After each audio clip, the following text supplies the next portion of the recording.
feelings of gratitude. Welcome to the Hopefulist with me, Wendy McClure. This is where we turn those nasty, negative thoughts into positive and work toward a happy, fulfilled life. Now, let's get started. Let's indeed get started. Thank you so much for joining me today on the Hopefulist. It is the beginning of April. And yes, already we are seeing all of those April showers that bring May flowers. It's all right. You got to take the good with the bad. Spring is here. That means a lot of rain. But, it's necessary for the flowers and the grass and the trees. They soak that all up. They need it. It's nourishment. We should think of ourselves in the same way. Give ourselves lots of water and good, nutritious food to make us our very best selves. Not just for yourself, but for everyone around you. Think of yourself like the tree. Think of yourself like the flower. Yes, I'm going full on woo-woo this morning. That is right. There's always such a feeling of hope when it comes to spring, which makes it so exciting.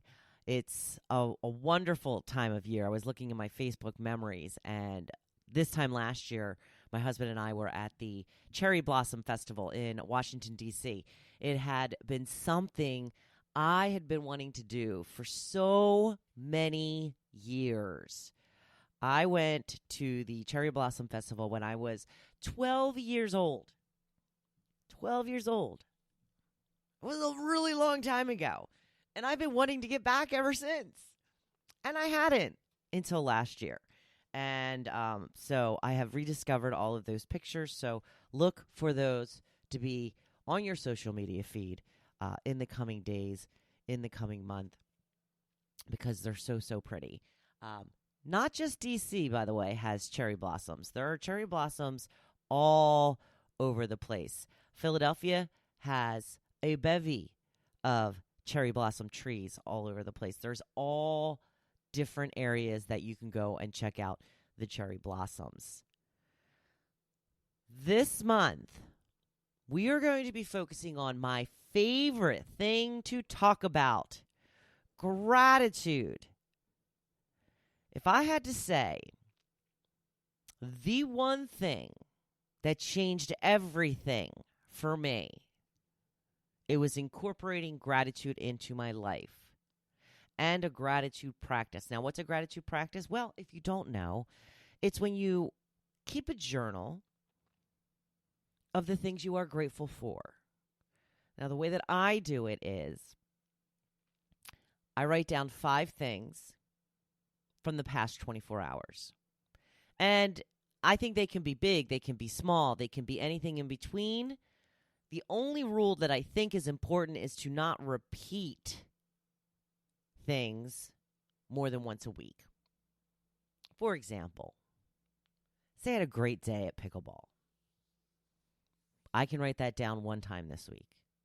I can't write it down again until next week. Because the purpose is to look for more and more things to be grateful for throughout your day. Gratitude is the number one thing that will change you from a negative Nelly to a fellow hopefulist. Mark my words. There is nothing that I'm going to tell you that is of more importance. The way that you view the world is the world that you live in. And when you view it with gratitude and appreciation for what you already have, it's a completely different life. So the quote of the day today is, roll up your sleeves, study those who've gone before you. Decide you're unavailable to live your one and only life, treating your dreams like they're not as important as your fears. Demand of yourself that you figure it out and make it happen. We have, after all, figured out space travel and how to make jam out of a cactus. You can figure out how to flourish doing what you love. Now, I want to go back to part of this. It says, decide you're unavailable to live your one and only life, treating your dreams like they're not as important as your fears. Let's delve into that a little bit more. What does that mean? That means that when you let fear hold you back from what you want to do, you are giving your fear way more power than you are your dream. We all know how wonderful it is in the comfort zone. But we want more in our lives. We're just designed that way. We want more. We want better. We want to grow. We want to challenge ourselves. So stop giving your fear more power than your dreams. Sometimes things just sound a little bit more imperative when you break it down in a certain way. I thought that was really good. Don't give in to your fear. Don't make it more important than your dream. Do you focus on what you have? That is the question of the day. Do you focus on what you have or what you don't have? It's easy to keep looking at what we have yet to achieve or obtain. It's what keeps us striving for more. But there is a point where it becomes detrimental. The point where that is all we focus on.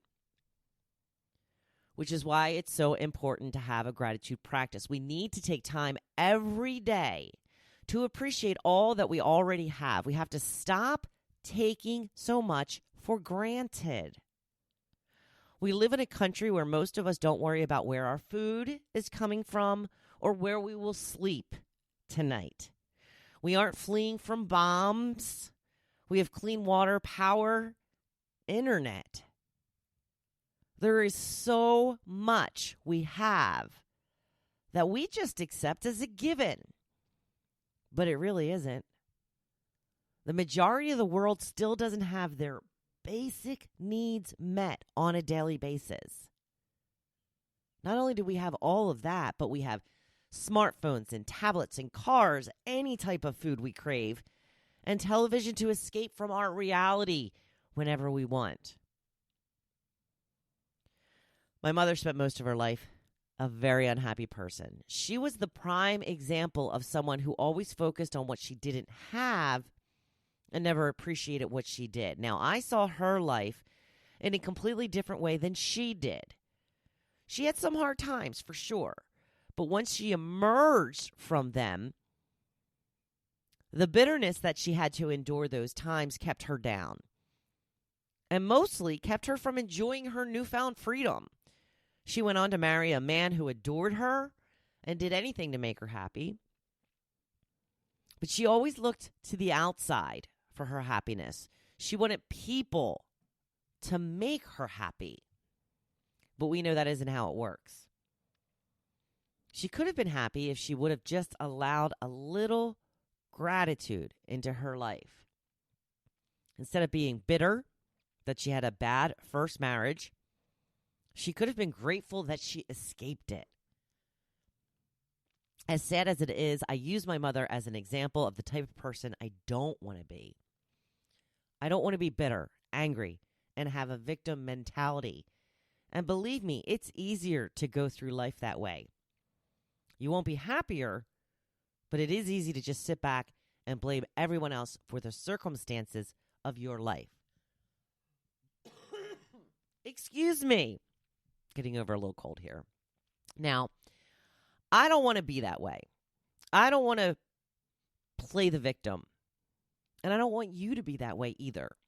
So how do we avoid it? Gratitude.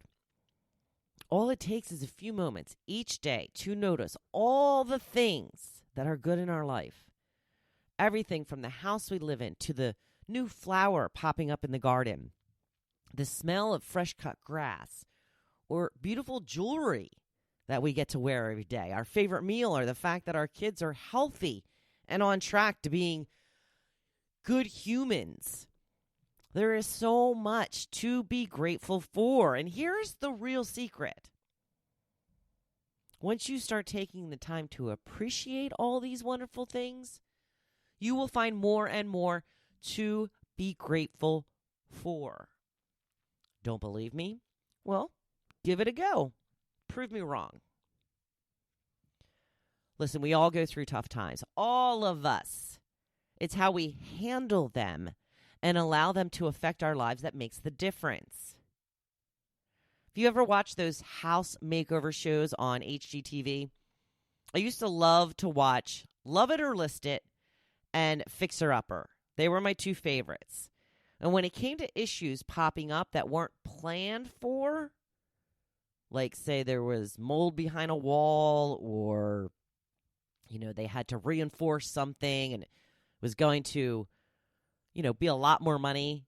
Well, this was a huge deal on Love It or List It. The people would often threaten to call the whole thing off like it was the end of the world. Now, on the flip side was Fixer Upper. When a similar issue popped up, it was just handled and they moved on. They didn't make a big deal out of it. Okay, this is the problem. This is what we need to do to fix it. Okay, let's do it. Move on. This is the same in real life. If something unfortunate happens, then you can make it the end of the world, or you can deal with it and move on. Which route would you prefer to take? I know my answer. You can start slow. Spring is a wonderful time to notice things you appreciate. The flowers starting to bloom, the warmer temps, the smell in the air, the birds singing, the longer days. There is so much to be grateful for. If you look around, I'm sure you will find a bevy of things that will bring a smile to your face. Notice two things as you are out driving today. Just two things. And watch a whole new world open up right in front of you. Gratitude. It's where it's at. If you like today's episode, please share it with your friends. Share it on social media. And gosh, nabbit, leave me a review if you haven't already. And hit that follow or subscribe button. Now, I want you to go on out there and be badass this week. You know I'm here, always cheering you on. Thank you for listening to The Hopefulist. Now, don't you feel good? Make sure you come back next week. See you then.